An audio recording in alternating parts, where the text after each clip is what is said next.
సింపుల్‌గా, ఈజీగా అయిపోయే టమాటా రైస్ చూపిస్తా. నిన్న సండే కదా అన్నయ్య వాళ్ళ ఇంటికొచ్చా. ఇంకా అన్నయ్య టమాటా రైస్ చేస్తా అన్నాడు.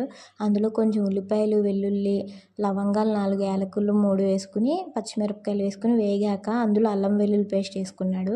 చిన్న స్పూన్ కావడంతో అది ఎక్కువ పడినట్టు అనిపిస్తుంది. ఇంకా అల్లం వెల్లుల్లి పేస్ట్ వేగిన తర్వాత అందులో టమాటాలు వేసేసుకోవాలి.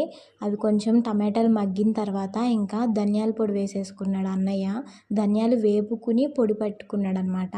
అందులో కొంచెం లైట్గా వాటర్ పోసుకుని, పెరుగు, రుచికి సరిపడా సాల్ట్ వేసుకుని కలుపుకోవాలి. కలుపుకున్న తర్వాత ఎసరికి సరిపోయే నీళ్లు పోసుకోవాలన్నమాట. మీకు ఎన్ని గ్లాసులు అయితే దానికి సరిపడా నీళ్ళు.